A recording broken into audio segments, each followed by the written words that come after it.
ওটা কি হয়? তো ওরকম ভাবে বেঁধে রেখেছে, ও যদি মরে যায় তাহলে দায়িত্ব রেখে নেবে না, মরবে না সেটা পরে ব্যাপার। ওকে টেপ ফেপ দিয়ে ওরকম ভাবে ওটা কি রাখা, মানে উল্টো পাল্টা এক হচ্ছিল, কিছু করেন মানে সামলাতে পারিনি, সেটা ওনার বরকে স্ত্রীর অবৈধ সম্পর্ক জেনে ফেলায় ঘরের মধ্যে স্বামীকে হাতে পায়ে দড়ি বেঁধে মুখে সেলোটেপ দিয়ে জড়িয়ে খুন করার চেষ্টা স্ত্রীর। ঘটনাটি ঘটেছে দক্ষিণ 24 পরগনার ডায়মন্ড হারবার পৌরসভার 4 নম্বর ওয়ার্ডের ভগবানপুরে। স্থানীয় সূত্রে জানা যায় 6 মাস আগে বিধবা পরিচয় দিয়ে অভিযুক্ত মহিলা সন্ধ্যা হালদার ভগবানপুরে বাড়ি ভাড়া নেয়। 1 সপ্তাহ আগে ভাড়ার বাড়িতে ওই মহিলা তার স্বামীকে নিয়ে আসে। পরে ভাড়ার বাড়িতে থাকার সময় স্বামী সুভাষ হালদার স্ত্রীর অবৈধ সম্পর্ক জেনে ফেলায় তাকে খুন করার পরিকল্পনা করে স্ত্রী সন্ধ্যা হালদার। যার খুলছে সে তো বলবে এবার ঘটনাটা কি ব্যাপার। হ্যাঁ জল দিচ্ছে, জল দেবে, অবশ্যই জল দেবে। এই খোল না, তোমরা পারে তাড়াতাড়ি খোল। এই তুমি খোলা, খুলে জল দেবে। এই তুই চলে আসো, বাইরে আসো। চলে তুমি চলো, আমি চলে আসুন, আমি চলে আসুন। ভাই তুমি খোলো, তুমি খোলো। কি গো, দুটো ছেলে মা মিলে কি করছো? লোকটা মরে গেলে তো মালিকের ফাঁসি দিয়ে তোমরা চলে যাবে। হ্যাঁ, তোমার দিব্যি ব্যাগ ফ্যাগ নিয়ে বাজার করার নাম করে কেটে পড়তে মালিকদের মাঝখানতে দেরাই ফেঁসে যেত। আহত স্বামী জানায় গতকাল তাকে ঘুমের ওষুধ খাইয়ে অচৈতন্য করে পায়ে দড়ি বাঁধে, এমনকি গোটা মুখে সেলোটেপ জড়িয়ে বন্ধ করে দেয়া হয়। কালকে দুপুরবেলা খেয়ে দিয়ে আমরা ঘুমিয়েছি। বিকেল 4টের সময় ও একটা ছেলের সঙ্গে ভালোবাসা, সেই ছেলেটা এসেছিলো। আসার পরে আমাকে হাত পা সব বেঁধে বুঁধে সিমেন্টের বস্তা, মানে বড় যে পলিথিন ব্যাগ থাকে সেই ব্যাগ দিয়ে পুরো প্যাকিং করে আমাকে রেখে দিয়েছে। আমি বুঝতে পারিনি। ওই অবস্থায় সারা রাত আমাকে ছিল, কালকে সারাটা দিন, সারা রাত। আজকের ওই দিদি যেতে 2:30-3টের সময় যেতে, তবে আমি দরজায় ঘামাচ্ছি, তবে খুলতে, তবে বুঝতে পেরে যায়। এখনো কিছু খাই উঠে এই অবস্থায় বাঁধা অবস্থায় পড়ে যায়। 4 জনে মিলে বেঁধেছে আমাকে। কারা 4 জন?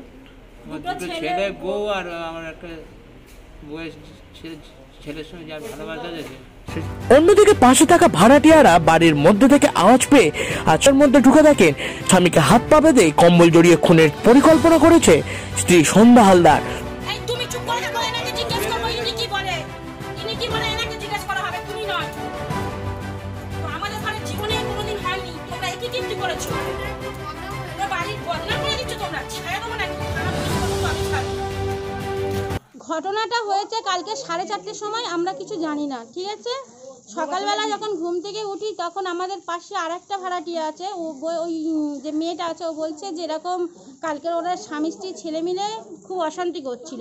তা আমরা জানি স্বামী স্ত্রী মেয়েরা মানে অশান্তি করে, সে হতেই পারে প্রত্যেক সংসারে। তা আমরা যে যার কাজে চলে গেছি, আমাদের গার্মেন্টস দোকান আছে, আমি গার্মেন্টসের দোকানেও চলে গেছি। তা আমি 12:30টার সময় ঘরে এসেছি। এসে আমি হঠাৎ করে আমার মনে একটা যেন হলো, যেন মনে হলো যে যেন কে যেন আমাকে ডাকছে।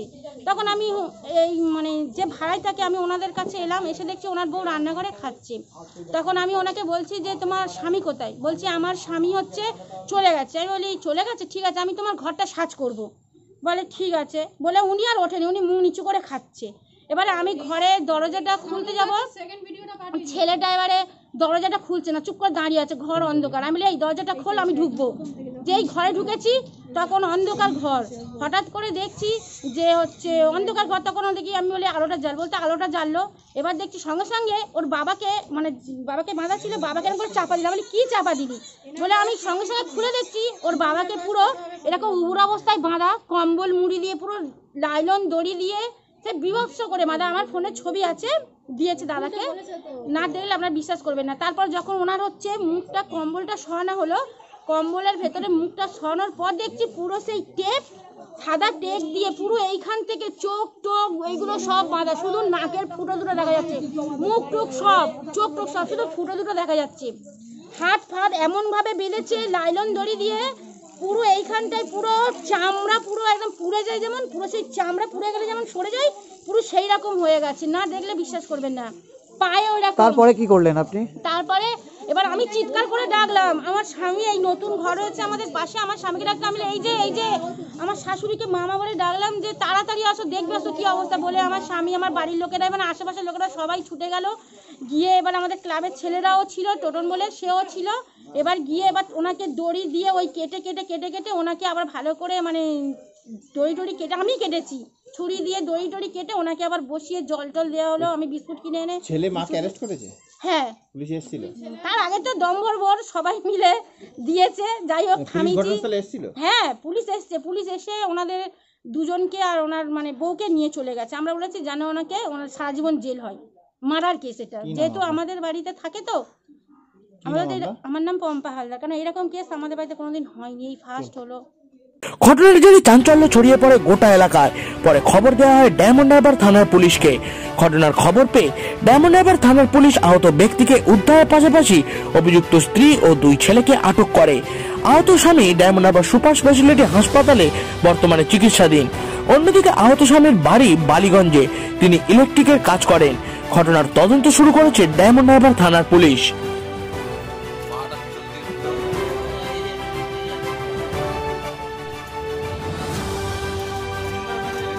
ডায়মন্ড হারবার থেকে শান্তনু মান্নার রিপোর্ট, বেঙ্গল প্রেস টিভি।